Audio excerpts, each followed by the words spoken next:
भाई इस south Africa का कुछ करना होगा। या फिर मैं कहूँगी हमारी बॉलिंग का कुछ करना होगा। 358 रन्स के बाद किसी भी टीम का मोरल डाउन हो जाता है, but they came stronger than anything. भाई मुझे तो लगता है साउथ अफ्रीका वाले ना वर्ल्ड कप की हार को कुछ ज्यादा सीरियसली ले गए हैं। भाई इंडिया को जब भी वो सामने देखते हैं पगला ही जाते हैं। बट रियलिटी देखो जो भी कहो, these two matches were real cricket. But जब हम बात करेंगे क्रिकेट की तो हमें ऑनेस्ट रहना पड़ेगा। हम बात करेंगे उन गलतियों की जो 350 प्लस रन्स बनाने के बाद भी हम लोगों ने की है। गाइस, इस वीडियो में हम कॉमेडी थोड़ी सी कम करने वाले हैं, क्योंकि कॉमेडी हम तब करते हैं जब हम बहुत ज्यादा दुखी होते हैं। लेकिन इस मैच के बाद ना हम इतना दुखी हैं ना आप इतना दुखी हैं, लेकिन मैटर तो सीरियस है ना। सो चलो शुरू करते हैं। तो सबसे पहले हम बात करेंगे टॉस क्राइसिस की। भाई इनको मैच प्रैक्टिस छोड़ो और टॉस जीतने की प्रैक्टिस कराओ यार। आई नो ये हमारे हाथ में नहीं है, लेकिन हम टॉस हारते ही जा रहे हैं। मैच बदला, वेन्यू बदला, कैप्टन बदला, लेकिन टॉस हम नहीं जीत पाए। और इस मैच में ना टॉस बहुत बड़ा फैक्टर था, क्योंकि ड्यू थी, बैटिंग पिच थी और सब कुछ बॉलिंग के खिलाफ था। और टॉस हारने का मतलब 50% बैटर पहले ही हार जाना। लेकिन हम वही टीम है जिसने 2024 के वर्ल्ड कप में ऑलमोस्ट सारे मैचेस बॉलिंग की वजह से जीते थे। लास्ट रांची ओडीआई में भी हमने 350 रन बनाए थे। साउथ अफ्रीका 11 पे 3 आउट होने के बावजूद भी सिर्फ 17 रन से हारी थी। मैच भले ही हम जीत गए थे, लेकिन बॉलिंग वहां पर भी बहुत बड़ा कंसर्न था। कल के मैच में तो बॉलर्स के क्या ही कहने, भाई रन्स का भंडारा लगा रखा था। मैं मानता हूं हम धार्मिक देश हैं, भंडारे लगाते हैं, लेकिन रन्स का भंडारा नहीं लगाना है। भाई बुमराह भाई की एब्सेंस में ऐसे लग रहा था किसी से बॉलिंग हो ही नहीं रही। अर्शदीप और हर्षित ने, मैं मानता हूं ठीक ठाक बॉलिंग शुरू में और एंड में करी, लेकिन पार्टनरशिप ब्रेक करने के लिए हमें अभी भी बुमराह और शामी की धार चाहिए। शामी से याद आया, शामी है कहाँ? उसने अपने आप को फिट डिक्लेयर कर रखा है और वो डोमेस्टिक खेल रहा है, लेकिन टीम में कहाँ है? सुनो गौती भाई, उसे टीम में वापस ले आओ, वरना आपको पता ना हम अपनी वीडियोस में आपको कितना रोस्ट करते हैं। बुमराह की एब्सेंस में शामी को आराम से खिलाया जा सकता था। मैं तो कहता हूँ दोनों को साथ में खिलाओ। अर्शदीप और हर्षित को इन दोनों से बहुत कुछ सीखना है। टेस्ट में भी हमें शामी की बहुत ज्यादा नीड थी। गौती भाई, इससे पहले कि शामी भी व्हाइट बैकग्राउंड वाली स्टोरी लगा दे, उसको खिला लो। इन सब चीजों में भी अगर कुछ पॉजिटिव था तो वो थी हमारी बैटिंग। रांची ओडीआई में हमारे रोको ने बहुत अच्छी बैटिंग की, which is a very good sign for the team. इस मैच में रोहित शर्मा थोड़े जल्दी आउट हो गए तो कोहली भाई ने कहा कोई बात नहीं, आज पुल तुम्हारा भाई लगाएगा। अपनी इनिंग्स की 4th बॉल पे ही लुंगी अंगीड़ी को क्या शॉट लगाया यार, बंदे ने आते ही क्लियर कर दिया। आज रहम खाने के मूड में तो मैं बिल्कुल भी नहीं हूँ। भाई ये होती है master class of batting. New players को इससे कुछ सीखना चाहिए। ऐसे इनिंग्स बिल्ड की जाती हैं, ऐसे क्लच किया जाता है। जब शॉट्स नहीं भी लग रहे तो ऐसे सिंगल डबल से भी रन बनाए जा सकते हैं। भाई ने जब संभलने की जरूरत थी तो तब मौके पे स्टेबल इनिंग खेली। ये सब होता है वर्क एथिक से।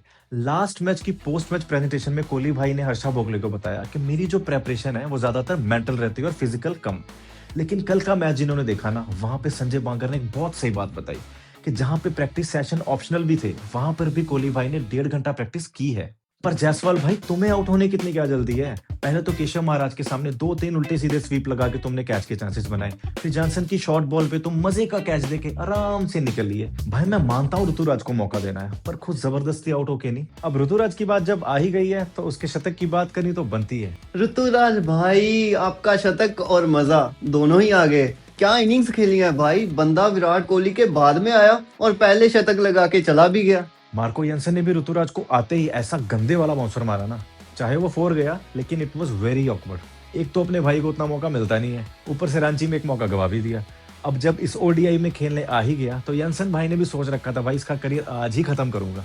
लेकिन विराट भाई ने गाइड किया और प्रेशर हटाया। यही होता है एक सीनियर का काम, जूनियर को समझाओ और प्रेशर हटाओ। सच में भाई, having Virat Kohli with you on the non striker end is a blessing. और उसके बाद जो इस बंदे ने खेला है ना भाई, क्या बात है, मजा ही आ गया। ऊपर से भाई की फिटनेस नेक्स्ट लेवल।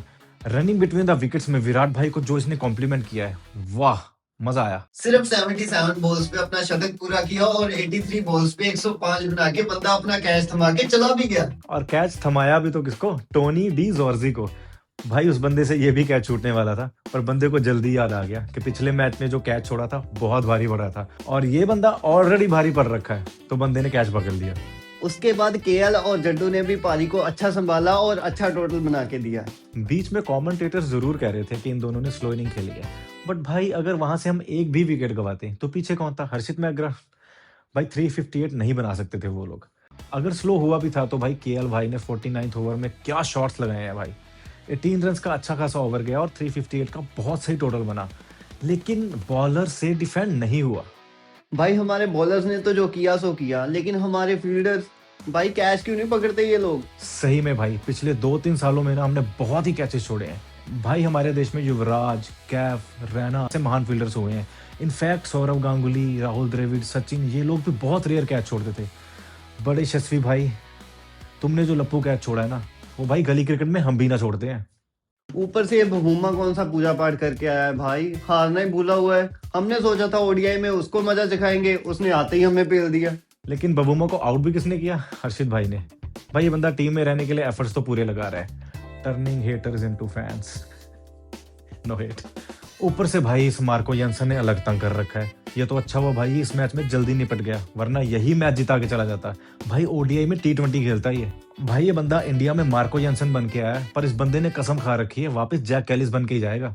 मैच के बीच में भाई एक बहुत सही वाला मोमेंट भी आया था। ऋषभ भाई ने वो रोहित भाई के आंख के पास से वो बाल उठा के दिया जिससे विश मांगते हैं, और रोहित भाई ने विश मांगा भी। भाई मुझे लगता था ये चीजें हम लोग ही करते हैं। तो किस किसने ये मोमेंट लाइव मैच में देखा था, और आपको क्या लगता है रोहित शर्मा ने विश में क्या मांगा होगा? कमेंट करके बताओ।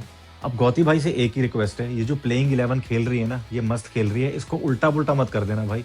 अगर काम करना है तो बॉलिंग और फील्डिंग पे करो। एक तो भाई ये लोग हमसे T20 वर्ल्ड कप में ऑलरेडी हारे हुए हैं, ऊपर से इनकी ओडीआई में अलग ही फॉर्म चल रही है। भाई ओडीआई वर्ल्ड कप भी आ रहा है, और ओडीआई वर्ल्ड कप में अगर, भाई मुझे डर लग रहा है यार।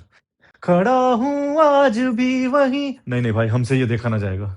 लास्ट में सबसे एक ही रिक्वेस्ट है कि कोहली भाई, रोहित भाई जब भी अच्छा खेलें फुल सपोर्ट करो, लेकिन किसी मैच में अगर परफॉर्म ना कर पाए तब भी सपोर्ट करना, क्योंकि ये सिर्फ एक ही फॉर्मेट खेलते हैं और यहाँ से रिटायर हुए तो वापस नहीं आएंगे। और आपको क्या लगता है शामी को टीम इंडिया में होना चाहिए या नहीं? हमारी फील्डिंग को ठीक करने के लिए हमें क्या करना चाहिए? कमेंट करके बताओ। वीडियो को लाइक करो, शेयर करो, और हमें इंस्टा पे फॉलो कर लो। मिलते हैं हम अपनी नेक्स्ट वीडियो में।